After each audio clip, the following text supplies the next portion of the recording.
Most of us know what's good for us and can list the habits and behaviours that can enhance our emotional, mental, and spiritual well-being. But how many of us prioritise these practices in our day? You're listening to the Eudaemonia podcast. I'm Kim Forrester, and today it's time to highlight the significance of self-care. Welcome to Eudaemonia, the podcast that is all about flourishing. Plug in, relax, and get ready for the goodness as we explore the traits and practices that can help you thrive in life. With your host, Kim Forrester.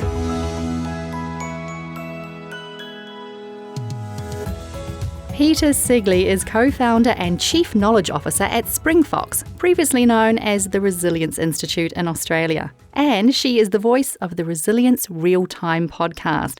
Peta's academic credentials include economics, psychology and counselling, and she's currently completing her doctorate in psychology at Melbourne University.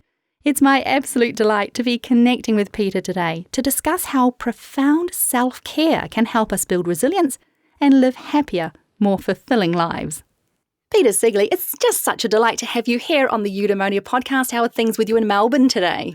Well, thank you. And I'm absolutely delighted to be asked to be part of this. Melbourne is a little bleak. We're still in lockdown, but moving forward. So life is good.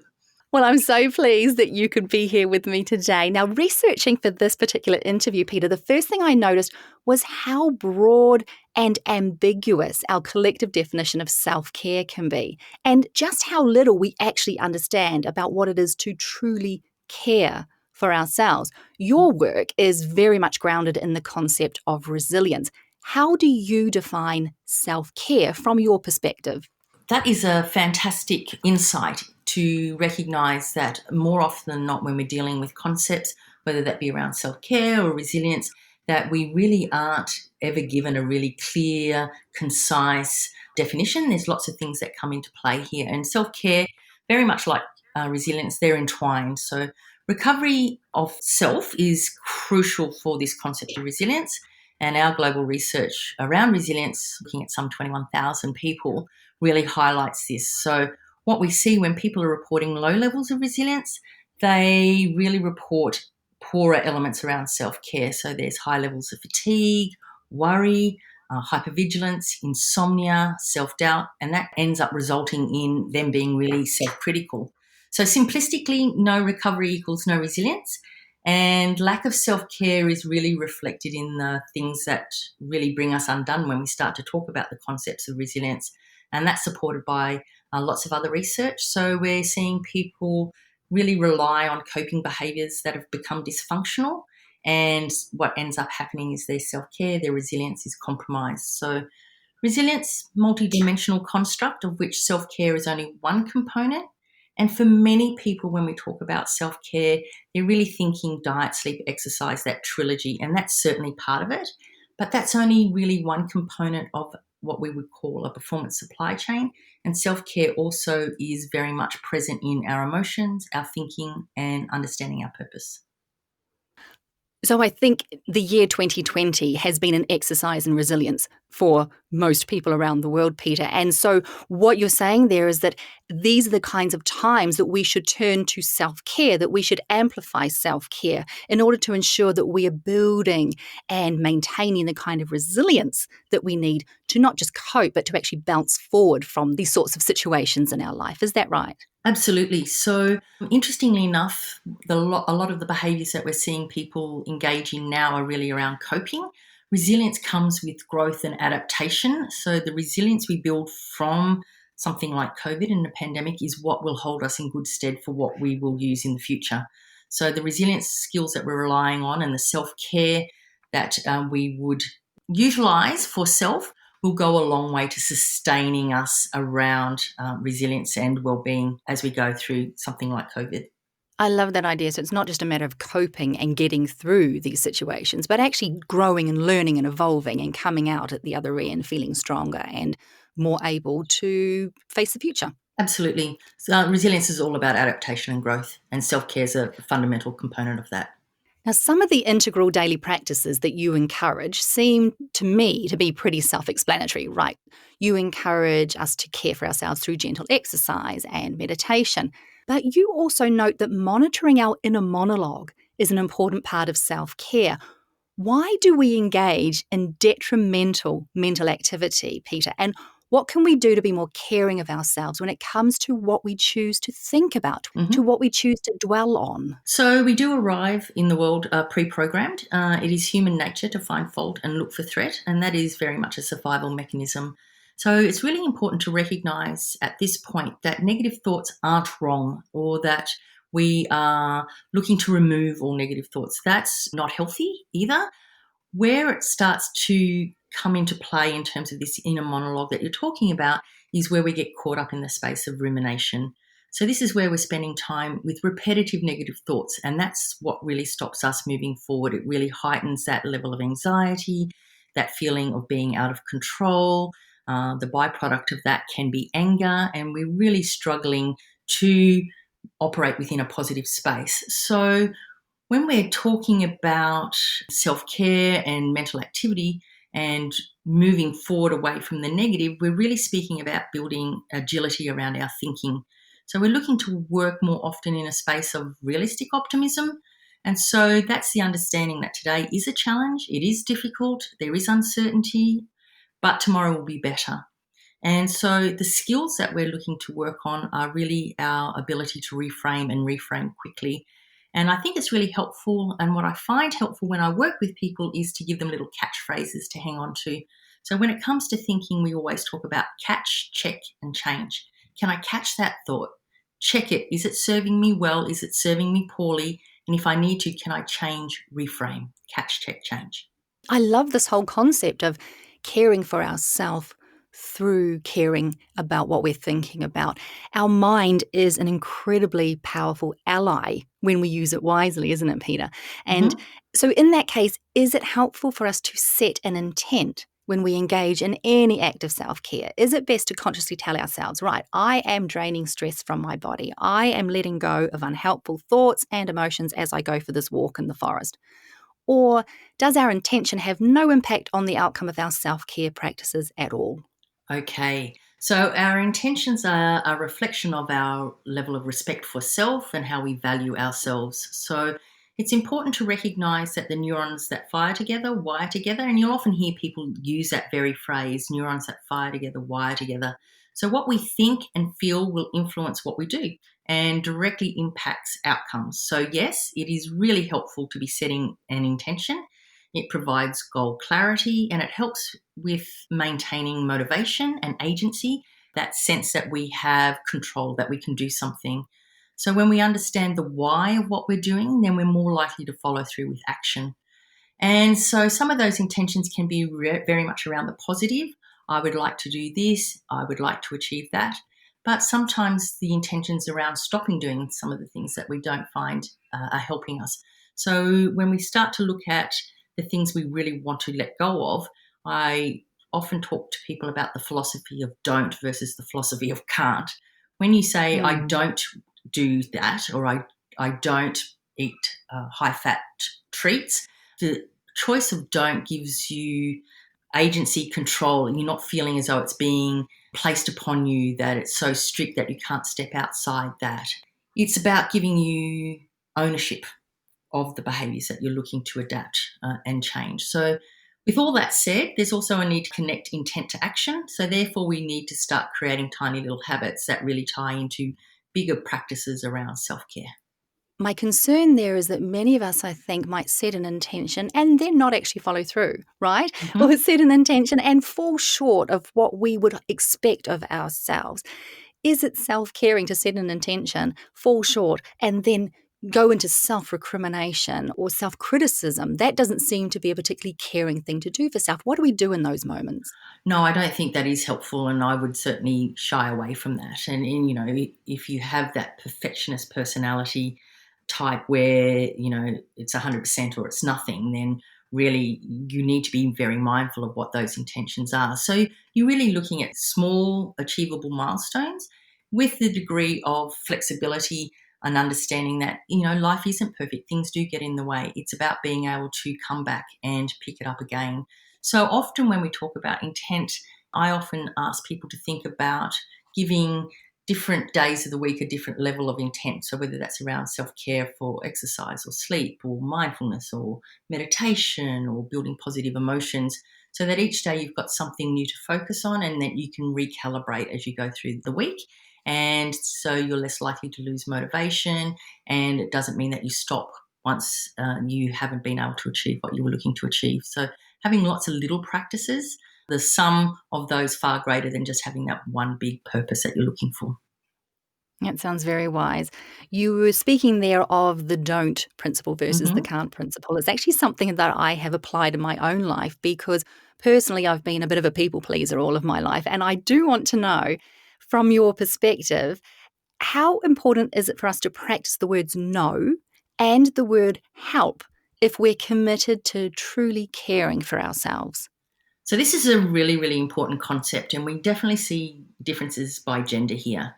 We all should be able to be in a space where we feel safe to say no or to ask for help.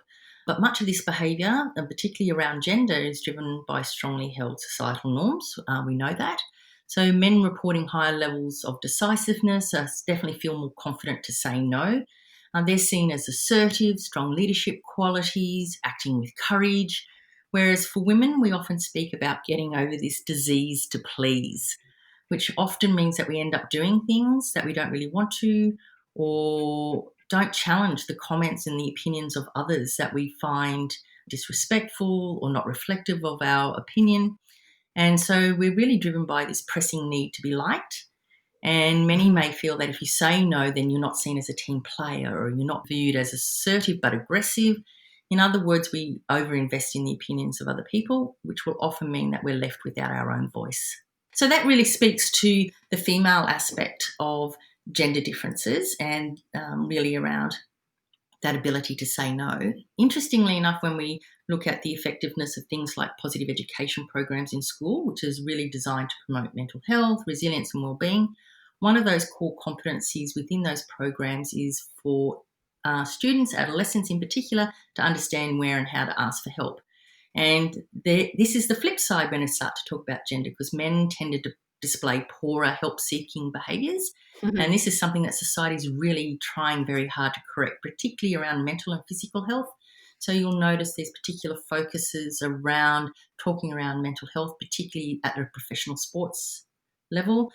Things and initiatives like Movember, the Man Cave, and that is all around opening up that space for men to say, look, I could do with some assistance here. So our ability to do well here, whether we're male or female, will help stop us and prevent us from sliding down that downward spiral around resilience and well-being. While we're on the subject of relationships and relating with others, social connection is incredibly healthy for us, right? It is shown to increase our health, our well-being, our longevity even. However, there are circumstances where spending time with others can actually be really unhealthy, unhelpful, and stressful, Peter.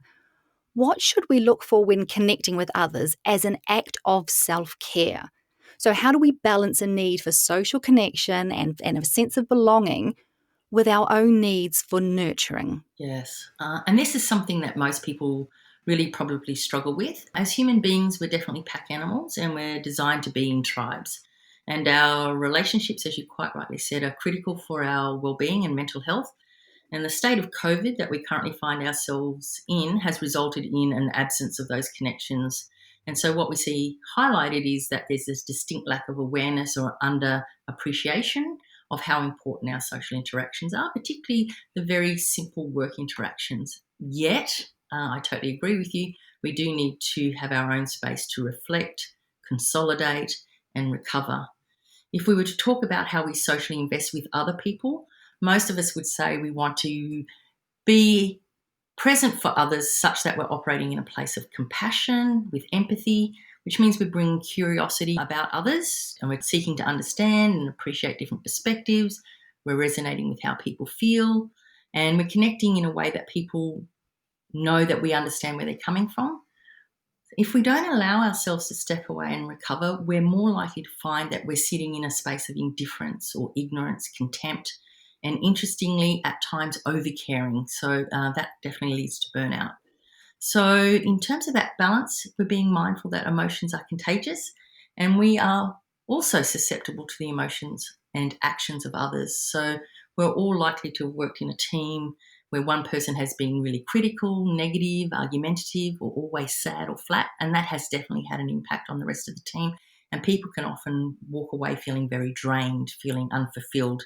So practically this means getting better at providing space for you to recognise your own emotions and having that ability to choose the emotions you want to move forward with, but being sure to be authentic around that. And one of the practical things I would say to people is get really good at naming your own emotions, because when you name emotions, you dissipate the strength of the emotion.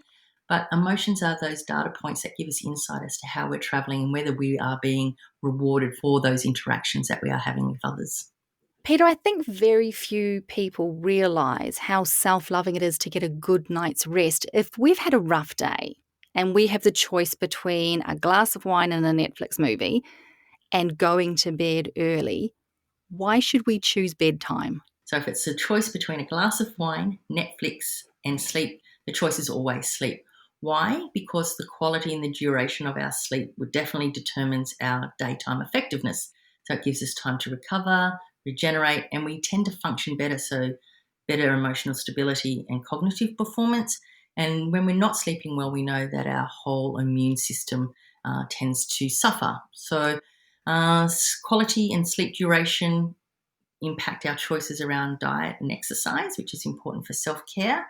And so if I talk directly to alcohol and Netflix, then maybe people get a bit of an idea of why this is so important. So alcohol, firstly, is sedative, and people often confuse this and say that when they drink, they tend to relax and it actually helps them sleep better. In actual fact, that's both untrue. And in actual fact, it's not what we would really call sleeping, but a light amnesia. And so alcohol cheapens our sleep. It's certainly more likely to make us snore. And so therefore, again, cheapening our quality of sleep. It impacts on our willpower. And we start to find that we gain weight. There's certain hormones that kick on and off when we have poor quality sleep. So alcohol, definitely not a great idea in terms of self-care and impacting sleep. And in terms of the Netflix, also impacts our sleep. What it's doing is really telling our brain it's time to engage, which is the opposite of what we're trying to do. We really want to be trying to cool down and process ourselves into bed. And when we do finally get to bed, we tend to find that we struggle to get to sleep and we don't have that great level of sleep that we're looking for. So sleep is your choice every time. Every time, is there an activity or a practice that you would advise people stay up that extra 30 minutes or 60 minutes to partake in? Is there something that is actually more beneficial to us than sleep, is my question. So there's certain things that can improve your quality of sleep. So meditation, journaling is very good. Those feelings of gratitude and reflecting on the day. Sex is very good. It's great for relationships, but also sleep quality. And just reading a book, that stillness, that ability to just unwind from the day. So I wouldn't ever compromise the length and the quality of sleep, but there's certain things that you can do in terms of processing yourself into bed that will go a long way to improving the benefits that you get from sleep. Oh, some lovely alternatives to Netflix and wine you've given us there. Yes. Peter, when it comes to your integral daily practices, as you call them, there's a lot of emphasis on the body, like rest and exercise, and on the mind, like nurturing a more positive attitude or those emotional concepts that you were discussing.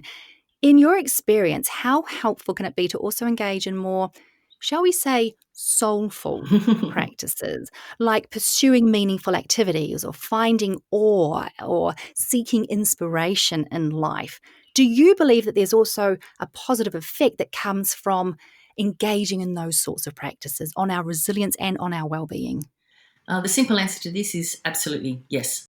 The question, or this question in particular, talks to the very top of our resilience model, and that is spirit in action. So feeling on purpose, say in a work situation, is a really key contributor to us having positive emotional well-being.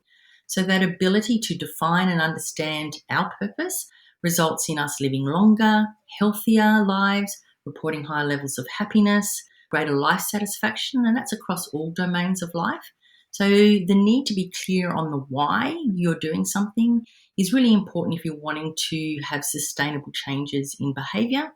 So I suppose the simple way of summing that up is no why, no motivation, no sense of purpose. Yeah. Now, most of us, Peter, are pulled in a million different directions, okay? And we have many, many factors that demand our time, our energy, and our attention. And this, for all of us, is an obvious cause of stress. What difference would it make in our lives, do you think, if we chose to simplify our lives? And I think the pandemic has actually brought this to the fore for many people around the world. What would it be like if we became more discerning around what and who deserves our attention? Would that be a form of self-care if we were to simplify in that way? It is absolutely a form of self-care. It is also a key contributor to performance. Multitasking by concept is a fallacy. So trying to meet the many different needs of others often means that we're less effective and we tend not to be productive, and mistakes are far more likely. In terms of a time continuum, when we're multitasking, it's far more likely that we're sitting in the future. And this is where fear sits, and it definitely feeds the space of stress. And that's that constant what if, what next? Don't forget, have you done? And the list goes on. So Mhm. this doesn't mean that you can't shift your focus and your attention to others and tasks quickly. Your ability to do that is really fundamental in terms of the sheer volume of things that we've got to get done. But it does mean that you're fully present. So when you're staying in that moment, you give yourself the greatest degree of control and choice. And I'm going to say to you, it is a prerequisite for our relationships. So when we are Mm. physically in the present and our brain is in the future, we can often be perceived by others as uncaring, disinterested, bored, or absent. So that self-care is not only for what we can achieve cognitively, how we're feeling emotionally, but self-care also for our relationships is really important here as well. So I would say to people, a good practice here is to start each day with 4 clear agenda items of things that you'd like to cover off.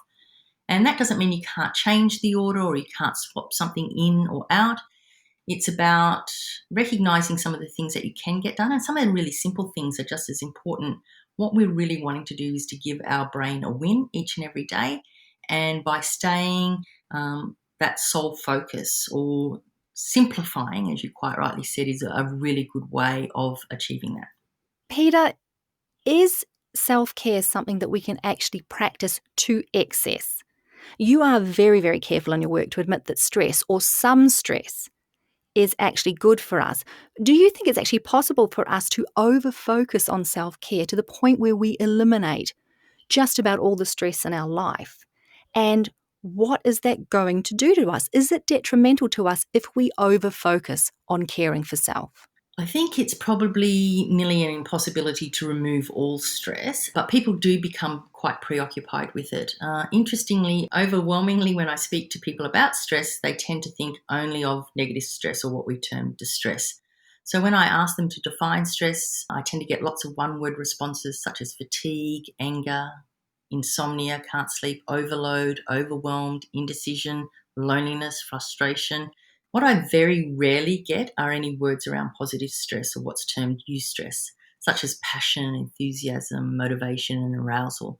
So instead of trying to focus on removing all stress, I would say that's actually the last thing we want to do. What we really want to be able to do is to build skill around being able to master our stress.